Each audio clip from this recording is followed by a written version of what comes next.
तर बघा शेतकरी मित्रांनो, कर्जमाफी संदर्भात बच्चूभाऊ कडूंनी माणिकराव कोकाटे कृषी मंत्री यांच्या घरासमोर आंदोलन केलेलं होतं। तर त्यावर बच्चूभाऊ कडूंना 17 तारीख हे कर्जमाफीसाठी दिलेली होती। तर 17 तारखेची हे कॅबिनेट बैठक बसलेली आहे। त्यामध्ये माणिकराव कोकाटे यांनी बच्चू कडूंना काय निर्णय सांगितले हे शेतकऱ्यांना माहिती असणे गरजेचे असणार आहे। परंतु सर्व माहिती सांगतो मित्रांनो, तुम्ही जर चॅनलवर पहिल्यांदा आला असाल तर चॅनलला सबस्क्राइब करून बेल नोटिफिकेशनला प्रेस करून ठेवणे गरजेचे असणार आहे। तरच तुमच्याकडे हर एक व्हिडिओची न्यू आणि महत्त्वपूर्ण नोटिफिकेशन येत राहील मित्रांनो। तर बघा, जसे की बच्चूभाऊ कडू यांना हे कृषी मंत्री माणिकराव कोकाटे यांनी 17 तारीख कर्जमाफी संबंधित दिलेली होती की 17 तारखेला बैठक बसणार कॅबिनेटची। त्यामध्ये सरकार समोर आम्ही कर्जमाफीचा निर्णय हा त्यांच्या समोर मांडणार आणि कर्जमाफीच्या निर्णयासंदर्भात हे बैठक देखील 17 तारखेला बसली होती। तर बच्चूभाऊ कडूंना हे निर्णय देखील सांगितलेला आहे। तर बच्चूभाऊ कडूंनी लाईव्ह माहिती सांगितलेली आहे की कॅबिनेट बैठकमध्ये कोणता निर्णय सरकारने घेतला आणि शेतकऱ्यांना अतिशय आनंदाची बातमी इथं बच्चूभाऊ कडूंना सांगितलेली आहे। तर लाईव्ह व्हिडिओमध्ये तुम्हाला समोर मी दाखवतो मित्रांनो की बच्चूभाऊ कडूंनी काय सांगितलं। लाईव्ह शेतकऱ्यांसाठी आनंदाची बातमी यावेळेस असणार आहे, कारण की 17 तारखेची कर्जमाफी बैठक हे बसलेली आहे आणि निर्णय देखील जाहीर झालेला आहे। तर त्यावर बच्चूभाऊ कडूंना हे सगळी माहिती सांगितलेली आहे। तर शेतकऱ्यांना अजूनही हे माहिती मिळाली नसेल तर या व्हिडिओला तुम्हाला एंडपर्यंत बघायचं आहे, कारण की सर्व माहिती याच व्हिडिओमध्ये तुमची क्लिअर होऊन जाणार आहे। जेव्हा कर्जमाफी संदर्भात 17 तारखेची जी बैठक झालेली आहे तर त्या 17 तारखेच्या बैठकीमध्ये कर्जमाफीचा निर्णय मंजूर झाला की नाही झाला हे शेतकऱ्यांना माहिती असणे गरजेचे असणार आहे। आणि काही नियम देखील बच्चूभाऊ कडूंनी सांगितलेले आहे। तर बघा बच्चूभाऊ कडूंनी काय म्हटलं हे शेतकऱ्यांना माहिती असणे गरजेचे असणार आहे। तर आतापर्यंत चॅनलला तुम्ही सबस्क्राइब नसेल केलं तर चॅनलला सबस्क्राइब करून ठेवा, कारण की लगेच तुम्हाला बच्चूभाऊ कडू एक माहिती सांगणार आहे जे 17 तारखेला कर्जमाफी संदर्भात झालेली आहे कॅबिनेटच्या बैठकमध्ये। इथं सरकारच्या समोर कृषी मंत्री माणिकराव कोकाटेंनी त्यांचा निर्णय जाहीर केला आणि बच्चूभाऊ कडू देखील त्या बैठकमध्ये उपस्थित होते।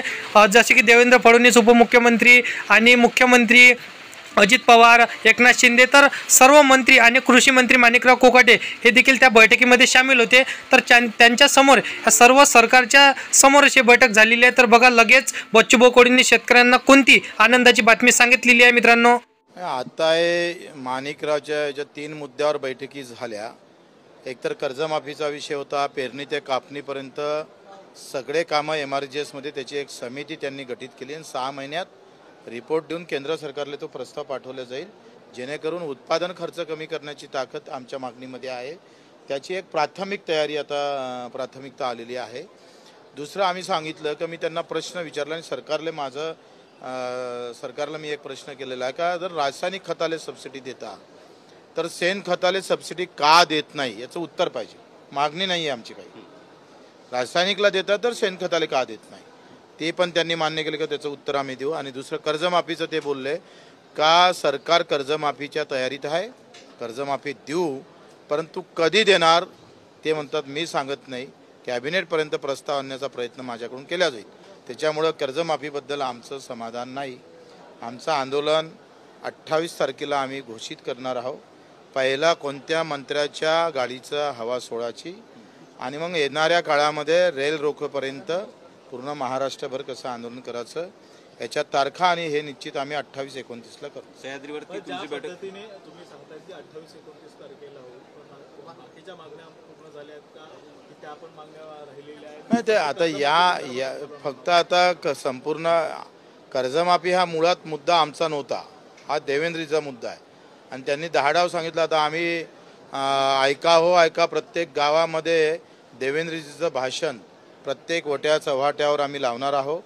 7-12 कोरा कोरा कोरा, आता तो कोरा आम्हाला करून घ्यायचा आहे। जेथपर्यंत ते कोरा करत नाही तेपर्यंत आम्ही हा मुद्दा सोडणार नाही। काही झालं तरी 72 कुछ भी होगा तो चलेगा, पण आम्ही तो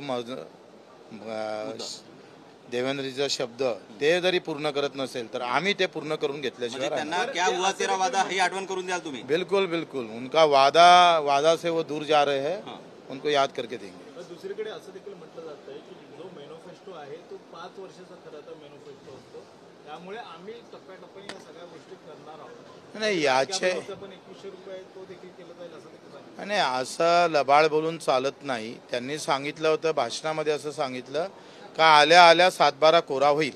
आल्या म्हणजे काय, 5 वर्षांना आल्या होते का? म्हणून त्यांनी शब्द फिरवू नये।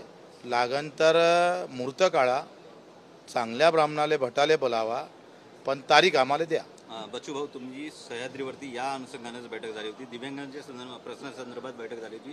त्यानंतर तुम्ही माध्यमांशी संवाद साधताना म्हटलं होतं की माझं समाधान झालेलं नाहीये, हत्यार असं दोन मुद्द्यावर. बाकीचे मुद्दे दिव्यांगाचे खूप चांगल्या प्रकारचे हाताळले गेलेले आहे.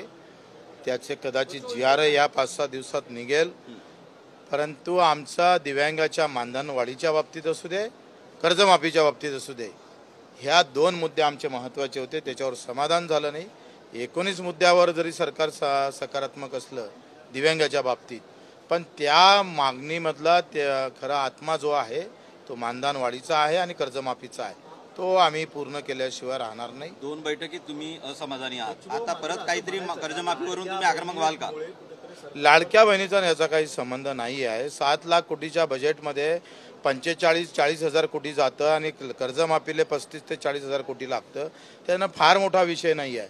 उलट आम्ही पाहतोय का शक्तीपीठ असेल, इकडे कोणता समुद्री मार्ग असेल किंवा पुणे मेट्रो असणार, या सगळ्या योजना मी नेहमी सांगतो. माझा आरोप काय का योजना कोणत्या बजेटमध्ये केल्या ज्याच्यातून कमिशन मिळतं, म्हणजे म्हणायचं काय आहे सर?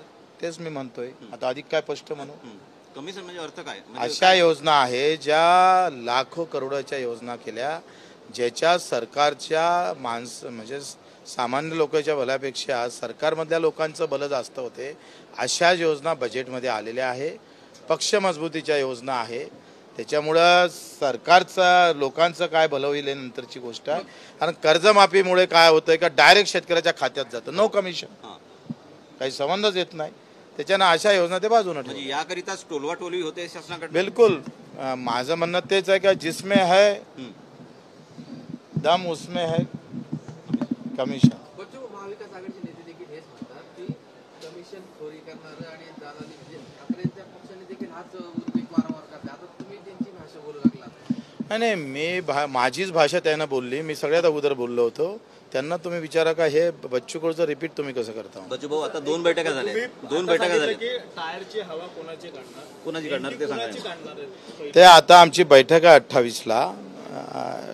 कोणाचा टायर पंक्चर करायचा, कोणा शेतकऱ्याबद्दल कोणत्या मंत्र्यानं जास्त घृणा केलेली आहे, जो आमच्या बाजूनं कोणता मंत्री बोलला नाही, ज्यानं निवेदन घेतलं नाही, ज्यांना ज्या पद्धतीनं शेतकऱ्याच्या तुच्छ समजलं, त्याच्या त्याच्या म्हणजे गाडीचा टायर पहिले पंक्चर होणार. आतापर्यंत असं कुठला मंत्री आहे की त्यांनी तुमचं निवेदन खरं तर घेतलं? तेच आता आम्ही सगळे जिल्हा प्रमुख बोलावतो आहे, त्यांच्याकडून माहिती घेतो आणि त्याचा पहिला क्रमांक आम्ही लावतो. विधानसभेला तुम्ही एक नवीन आघाडी आणली होती. आता तिघं तुमचे मित्र आता आहे ना, येईन ना, ते येईन धीरे धीरे आएंगे. संभाजीराजेंनी बावनकुळेंची भेट घेतली आहे. ते कूड तपासायला गेले असेल कदाचित. ओके. बच्चू भाऊ, एक मिनिट. बच्चू भाऊ, 2 बैठका झाल्या तुमच्या. बच्चू भाऊ, सह्याद्रीवरती आणि मंत्रालयात 2 बैठका झाल्या, कृषी मंत्र्यांसोबत बैठका झाल्या. जर यामध्ये टोलवाटोलवी शासन करताय तर आगामी काळात काही मोठं होईल असं वाटतंय का? तर मी तेच सांगितलं का येणारे मे महिन्यापर्यंत, मे जून, आम्ही सरकारच्या समोर मोठं आव्हान आंदोलनाच्या माध्यमातून उभं करू. शेतकऱ्यांना अतिशय जास्त संख्येनं सहभागी करून घेणे आणि एक मोठ्या आंदोलनासमोर सरकारला जावं लागेल.